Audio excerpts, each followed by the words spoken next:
Yes, तो PCl3 plus Cl2 gives out PCl5 अगर यहां पर लिखा हुआ है तो आप ये देख रहे हैं कि इधर रिएक्टेंट के मोल्स कितने हैं, 2 मोल्स हैं, और इधर कितना है, 1 मोल है, राइट। अब एक चीज यहां पर समझनी है कि भाई हमने इनर्ट गैस को इंजेक्ट किया, इनर्ट गैस इसमें ऐड कर दी, तो हमारा जो पिस्टन था वो ऊपर जा रहा था और यहाँ पे वॉल्यूम इंक्रीज हुआ। वॉल्यूम अगर इंक्रीज हो रहा है तो रिएक्शन जो वहां पे पड़ी हुई है वो भी तो अपना वॉल्यूम इंक्रीज करने की कोशिश करेगी, और उसका वॉल्यूम कैसे इंक्रीज होगा, अगर उसके नंबर ऑफ मोल्स इंक्रीज हो जाए तो उसका वॉल्यूम भी इंक्रीज हो जाएगा।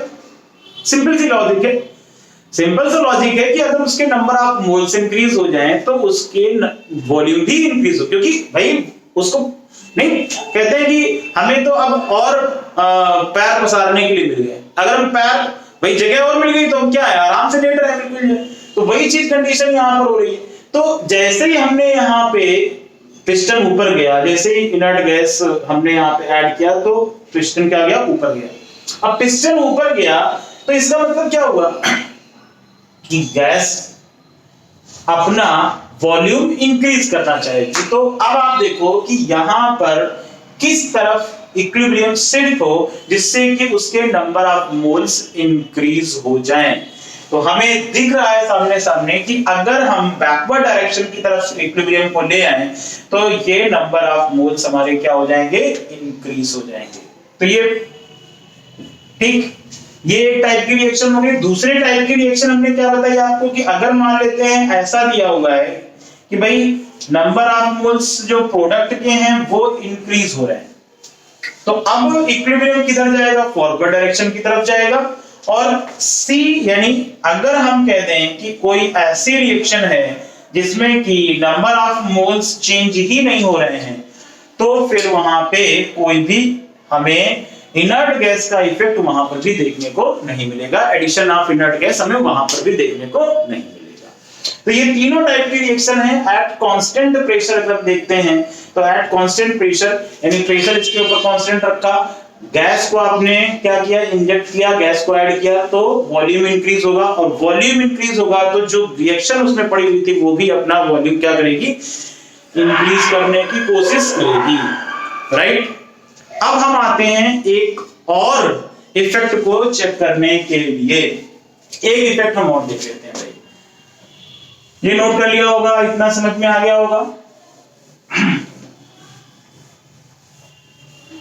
चलिए एक इफेक्ट और है, effect of catalyst. Yes, effect of catalyst को हमें और समझना होगा।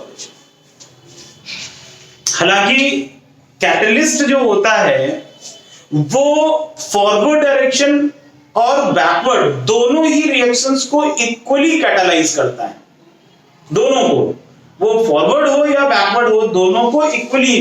यानी आप समझ पा रहे होंगे कि अगर हमने A plus B gives out C plus D इस टाइप की कोई रिएक्शन ली है तो इसमें दो रिएक्शंस हैं, एक फॉरवर्ड रिएक्शन है और एक बैकवर्ड रिएक्शन है। तो कैटलिस्ट जो होता है उसका इक्विलिब्रियम पे कोई इफेक्ट तो नहीं पड़ता है। क्यों? क्योंकि वो जितना कैटालाइज कर रही है फॉरवर्ड डायरेक्शन को उतना ही कैटालाइज कर रही है बैकवर्ड डायरेक्शन को। तो इस वजह से जो इक्विलिब्रियम पोजीशन है वो सेम रहेगी। बट आप जरा चेक करो, आपने ग्राफ पढ़ा होगा जब हम रेट ऑफ रिएक्शन और टाइम के बीच में ग्राफ ड्रॉ करते हैं तो आपने देखा होगा कि भाई यहां पर रेट इस प्रकार से, ये हम कह सकते हैं कि this is the rate of forward reaction and this is the rate of backward reaction. और ये डेफिनेशन भी थी, आपको याद होगा कि भाई जहां पर दोनों के रेट क्या हो जाए, सेम हो जाए, उसी पोजीशन को, उसी स्टेट को हम इक्विलिब्रियम स्टेट कहते हैं। उसी को हम क्या बोलते हैं, इक्विलिब्रियम स्टेट बोलते हैं, right. Rate of forward reaction और रेट ऑफ बैकवर्ड रिएक्शन। अब जरा सोचिए यहाँ पे कि मान लेते हैं कि ये स्टेट जो है वो ये इस टाइम पे आ रही है, ठीक है ना।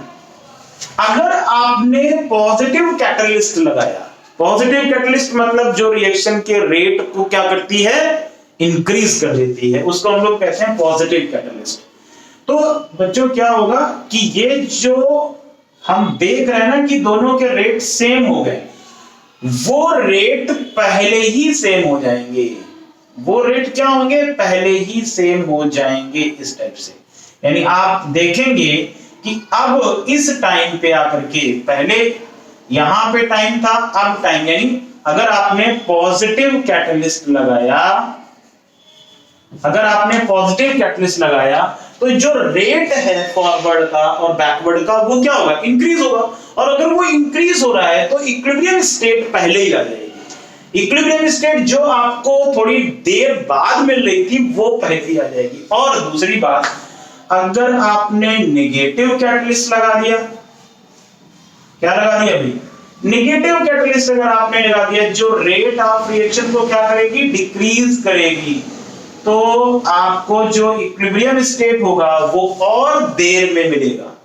कहां मिलेगा, और देर में मिलेगा। अगर आपने क्या लगा दिया, नेगेटिव कैटलिस्ट, अगर आपने नेगेटिव कैटलिस्ट लगा दिया तो आपको जो इक्विलिब्रियम स्टेट मिल रही थी वो और देर में मिलेगी, और टाइम लेगा इक्विलिब्रियम आने में। और अगर आपने पॉजिटिव कैटलिस्ट लगा दिया तो आपको ये पहले मिल जाएगा, ठीक है ना। तो this is the effect of catalyst. Catalyst equilibrium को इफेक्ट नहीं करेगा, क्योंकि कैटलिस्ट जितना रेट फॉरवर्ड का इंक्रीज या डिक्रीज करेगा उतना ही बैकवर्ड का भी इंक्रीज और डिक्रीज करेगा। बट टाइमिंग में आपको ये देखना पड़ेगा कि उसका जो टाइम होगा इक्विलिब्रियम आने का वो इंक्रीज और डिक्रीज हो सकता है। यानी अगर आपने पॉजिटिव कैटलिस्ट लगाया तो पहले इक्विलिब्रियम आपको मिल सकता है, नेगेटिव कैटलिस्ट लगाया तो इक्विलिब्रियम स्टेट आपको बाद में मिल सकता है। Is it clear? यहां तक कोई प्रॉब्लम हो आप हमें कमेंट करके जरूर से जरूर बताएं। और अगर ये वीडियो आपको अच्छा लग रहा है और इसको अगर और कंटिन्यू करना है तो इसको सब्सक्राइब भी करें। Thank you very much. मिलते हैं अगले टॉपिक पे और कोई अच्छा सा टॉपिक लेकर के अब हम नया वीडियो स्टार्ट करेंगे। Thank you.